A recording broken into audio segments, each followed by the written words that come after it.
tell us exactly what happened with Miss Drysdale? Well, I come around the side of the house, and I see this here lady fighting with a furry-looking varmint. Turned out it was Miss Drysdale. No, Uncle Jed, it was a fox. Lady was Miss Drysdale. Oh, yeah. So I grabs up the shotgun, and I says, "Step aside, lady, and I'll shoot it." Well, instead of that, she whipped around and throwed that thing in the air. Well, I shot it on the fly with both barrels. Blew my wife's fox fur to shreds. I wonder if you fainted dead away. I caught her just in time. The chauffeur had to help me get her into the car. She was out like a light. She was stewed to the gills. You said it took 2 men to get her back in the car. You know, Jethro, could be that there fox was Miss Drysdale's pet. Why in tarnation would she want a sneaky old fox for a pet? 'Cause them kind of people are liable to do anything. What kind of people? Ask your pa. Well, I reckon I can't protect you from the ugly side of life forever. You see, Miss Drysdale is what city folks calls what was her husband called it, Granny? Hypochondriac. Yeah, that means she drinks a little. Little. Her own husband said her bedroom was full of bottles.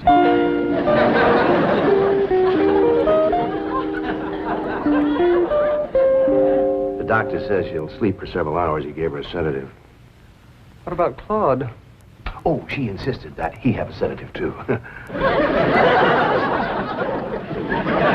Poor dog, he's probably the first canine hypochondriac. Well, let's be thankful for one thing, Mr. Drysdale. What's that? The tree outside the window. It completely obscures her view of the Clampett estate. Yes. And if that tree should ever lose its leaves and she gets one look at those hillbillies... It shall not happen. The Clampetts have agreed to accompany me to Palm Springs. Fine, fine. Now, you keep them there until I get Margaret back to Boston. Can do and will do. Maybe it's for the best that you know about that poor woman next door, Ellie. Now you can pitch in and help us get her cured. Yep. I'll need you to help find the makings from a sobering up mash. That's what I'll give her first. But Miss Jane said she was taking us to Palm Springs. Folks don't run off and leave the neighbors when he's in trouble. What all you gonna need for your sobering up mash, Granny? Well, most of the stuff I got. But it takes cocoon root, wretchweed, sourdough, skunk oil, chimney soot, spider webs, horse mint, snake wort, pepper leaves, chicken gizzards, stump water, coal oil, slippery elm ooze, and turpentine, and a few more things that's secret. Oh, and the biggest toad you can find. Granny, you use a live toad? That's just for testing. I give it a swaller to see how far it jumps. Last time Granny used the sobering up mash, set a new record. Clean over the top of Alverny Bradshaw's clothesline. That's tall jumping for a toad. Oh, this wasn't no toad. This was Alverny's husband, Homer. It was him Granny was sobering up. Welly, if you're going out in the brush hunting stuff for Granny, you'd best put on some old clothes. Okay, Pop. Well, let's get it going.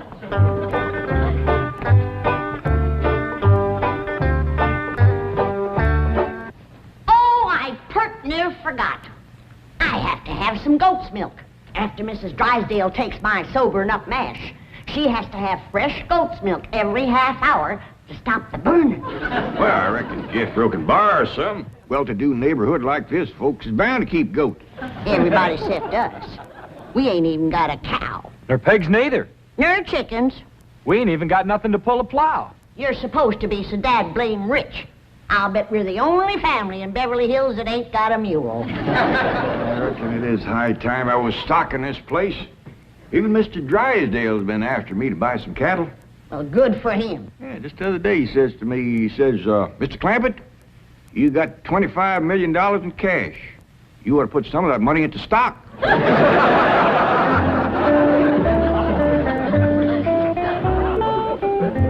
Well, we better get busy now if we're going to find... There goes that music again. Jethro, did you ever find out where that's coming from? No, sir, I didn't. Every time I went to looking for it, somebody always come to the door. This time I'm gonna find it for sure. Yeah, good hunting. Me and Granny will be figuring out what stock to buy.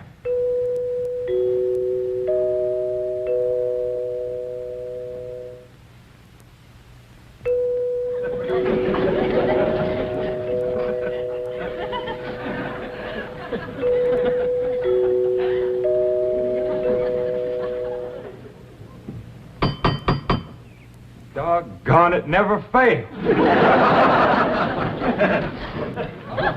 Howdy, Miss Hathaway. Oh, please stop calling me Miss Hathaway. Now, if I can call you by your first name, Jethro, surely you can do the same for me.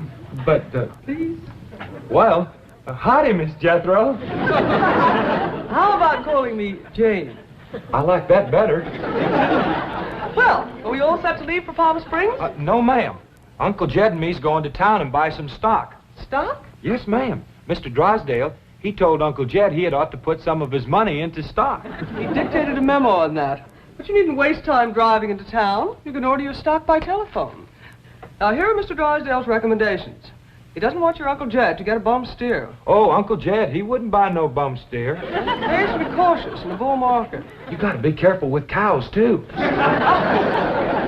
Jethro, you have the most delightfully bucolic sense of humor. Now then, would you like to ride to Palm Springs with me, or would you prefer to drive and meet me there? Jethro, Oh, yes, ma'am. would you like to drive your own car? Oh, yes, ma'am. I like to drive. Very well. I have typed out explicit directions. I've even drawn a map showing the exact location of the hotel.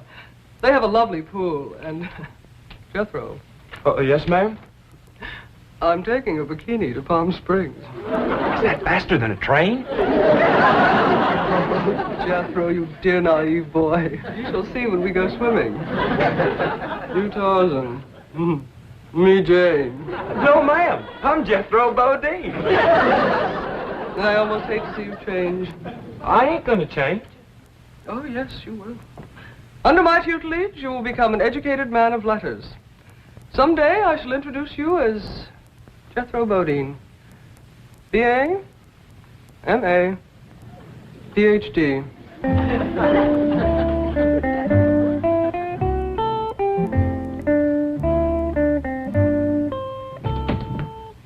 Awful smart woman, but that ain't the way you spell Bodine. All I know is this is the kind of stock Mr. Drysdale thinks is good.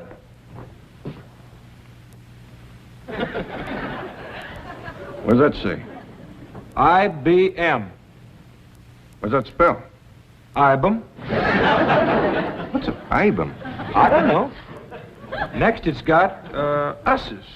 Us's. Well, that's what's wrote there. USS. So it makes sense. Well, maybe it ain't Mr. Drysdale's fault. Just between you and me, that Miss Hathaway can't spell for sour grape. I don't need this list nohow. Me and Granny's already figured out what we want. That's right. A pair of goats, 3 pigs, 4 cows, a bull, a mule, and a dozen chickens. Reckon we get all that on the truck? Don't have to. Miss Hathaway says just call on the telephone and they bring 'em out. Oh, now, ain't that nice? Hello? Jed, I watched that banker feller. You have to stick your finger in them holes and spin her a while. All right.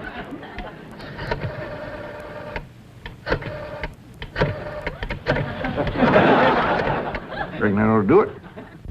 Operator. Oh, howdy, ma'am. This here is Jed Clampett. I'd like to buy some stock. What number do you wish? Number? Oh, a couple of goats, 3 pigs, 4 cows, a bull, a mule, and a dozen chickens. I'll give you information. Well, thank you, ma'am. I appreciate all the information you can give me. It's the first time I ever bought stock on the telephone. Perhaps I'd better connect you with a supervisor.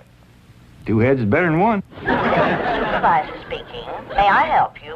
Well, thank you, ma'am. This here is Jed Clampett, and I'd like to buy some stock. Do you know the number you wish to reach?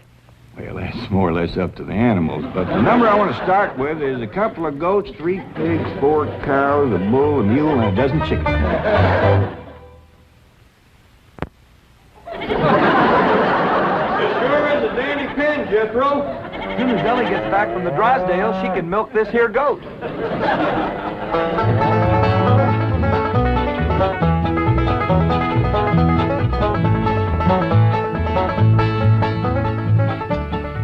Mr. Drysdale sure has got a nice house, ain't he, Granny? Yep. Nice house, nice car, nice job. But the evil of drink has sure laid a heavy hand on his heart. Never forget, Ellie, drinking is a curse. But you take a drink now and then, Granny. Never more than a thimbleful.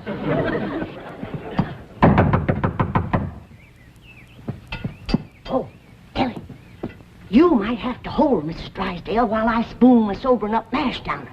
I'll throw a double scissors and an arm lock on her. Just so you don't cut off her wind, so she can't breathe. Yes? Howdy. We've come to see Miss Drysdale. I'm sorry, madam, but Mrs. Drysdale cannot be disturbed. Are you her kin? I'm a butler. Oh, that must have been her maiden name. You were taking care of her, are you? I am a butler, madam. Well, I'm glad to see that her family ain't ashamed to help her. Whom shall I say called? Well, this here's Granny, and I'm Ellie Mae. Pa and Jethro would have come too, but they're busy with the cattle. Very good. Hold on now. We've come to see Miss Drysdale. Mrs. Drysdale is indisposed, madam. She is not receiving. Oh, still sleeping it off, huh? Well, when she comes to, you just spoon half of this down her and then stand back. Yeah, she'll commence to doing some tall jumping. Don't bite you. We'll be back later with the goat's milk. Want me to stay and help you do for Miss Drysdale? We are managing, thank you. Are you doing the washing and the cleaning and the cooking for her? Certainly not. Oh, just letting it pile up on her, huh? Madam, I am a butler. Oh. Want me to haul him out of there, Ranny, and wrestle him down? Kin folks have certain rights. Family comes first. He sure is proud of that family name, ain't he? Yeah. To hear him talk, the butlers don't get wet when it rains. Did you say something, dear? Well, speak up, dear. Can I get you something? Come in. I beg your pardon, sir. The butler said some people from a ranch brought this for Madame. From a ranch? Well, he said they mentioned cattle. They called themselves Granny and Ellie Mae. The Clamperts. They haven't gone to Palm Springs. Yes, sir. Get him in through that gate. That's the way. Suey! Pig! Ah! Get in there. Get in there, pig! Get in, pig! Come on! Get pig! That's the way. Suey! No, surely not. Marie, tell me I'm hearing things. You're hearing things, sir. Cows, chickens, pigs, goats. No.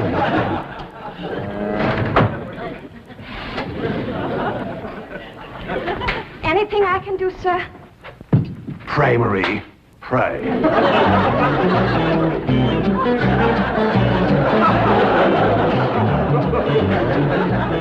Hold your horses, I'm a-coming.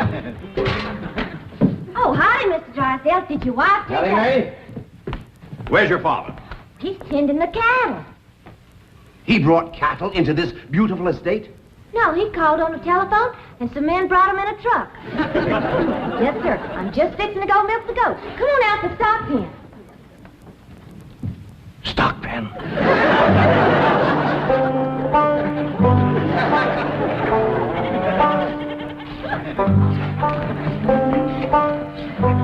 Yes, sir, Mr. Drysdale. I finally took your advice and put some of my money into stock. How's that goat milk, Ellie? Just fine, Pa.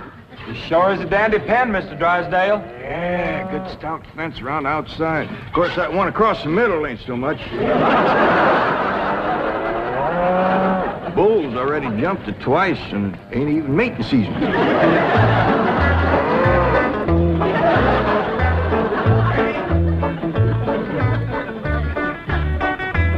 Got ourselves some mighty fine-looking stock.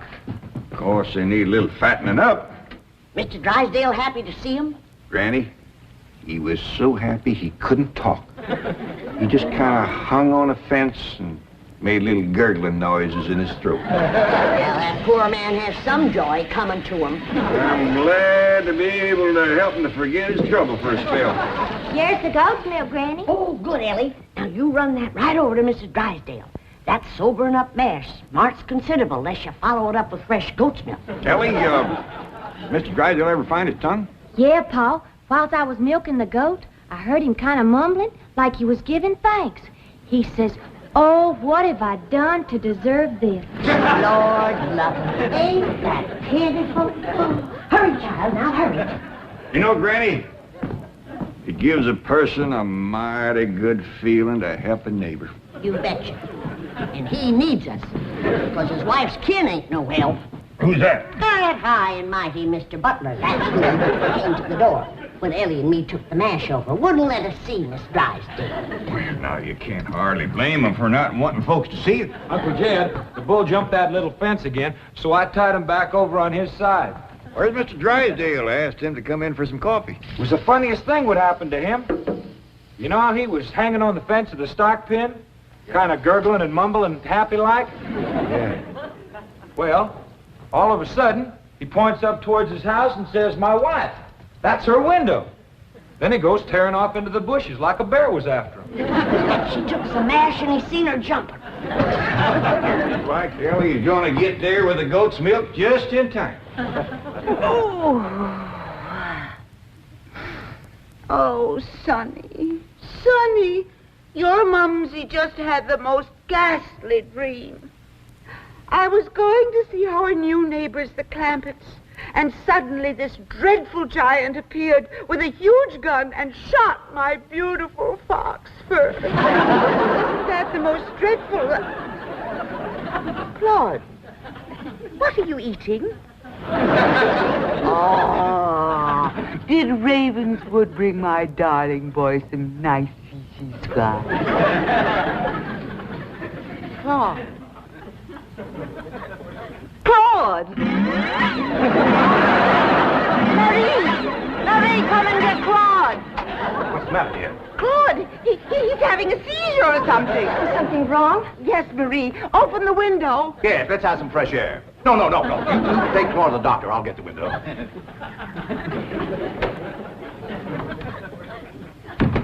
Well, darling, how do you feel? Dreadful. My nerves are shattered.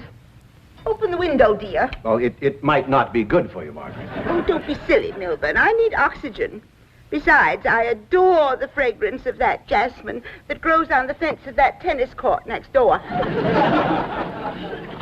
Now, open the window. All right, dear, but first I have a surprise. Surprise? Don't move. I'll be right back. Granny, that there butler fellow wouldn't let me through that door again. And he wouldn't take this milk, neither. Why not? He said he wouldn't touch nothing more from us without it was sterilized. What's sterilized? Oh, we had that in school once. That means soaked in alcohol. Alcohol? Appears to me like Mr. Drysdale's got two drinkers on his hands. Mrs. Drysdale must be in terrible shape. Fighting mean. Scratching and clawing people and everything. How do you know? I heard her yelling and screaming clean from upstairs. She says, "Marie, come and get Claude." Sure enough, pretty soon, this poor girl come a-running down yelling. "Take me to the doctor. I got Claude." Family or no family, that woman needs help, and by thunder, she's gonna get it.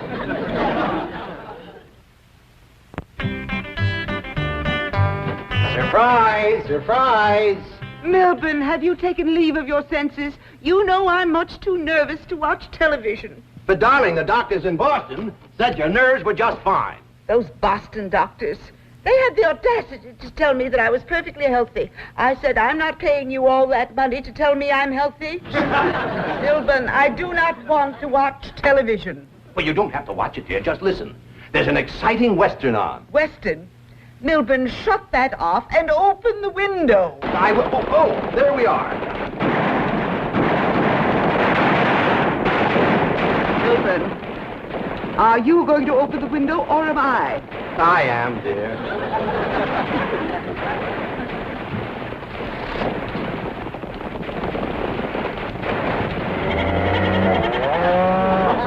There, you see, the cattlemen and the sheepmen are fighting it out. Well, if you won't turn it off, I will. Oh, dear, I do admit that's a very old plot, but I'm sure we can get something better.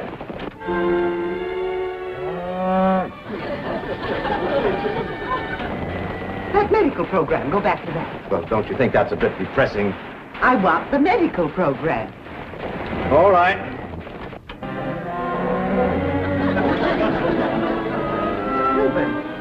I still hear the cattle and the goats. Yes, you see, this is the latest thing in television program. A medical western. Medical Western. Yes, I think it's called Sagebrush Surgeon. That's the window he pointed to right there. I've got to get some fresh goat's milk up to that woman some way. I could shinny up the tree and climb right in that window. Oh, Jethro, it ain't fitting for a man to be in a woman's bedroom. How about me? No, Ellie.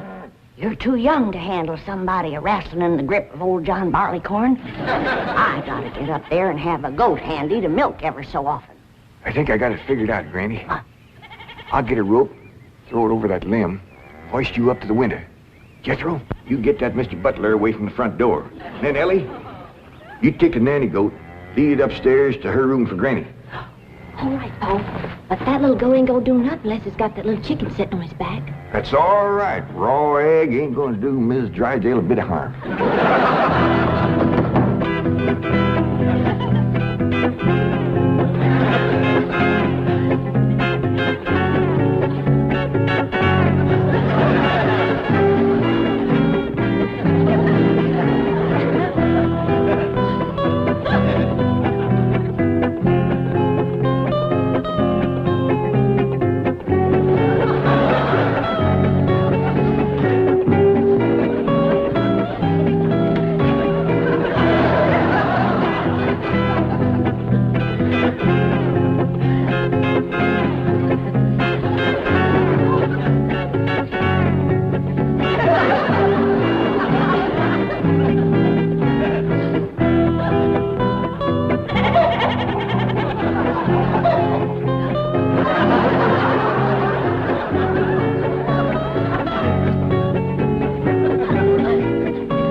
Margaret, what are you doing? Packing.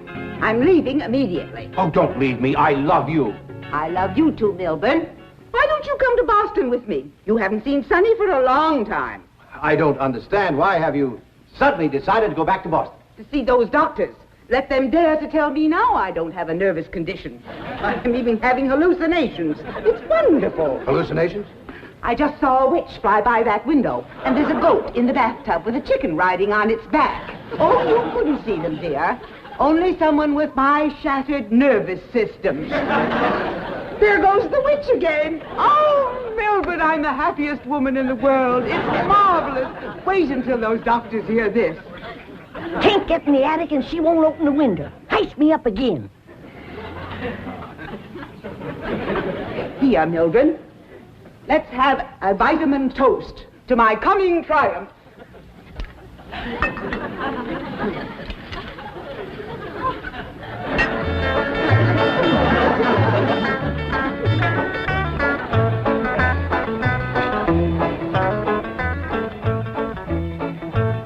It's too late, Jed. What do you mean, Granny? We didn't get to her in time. Now she's got her husband on the stuff.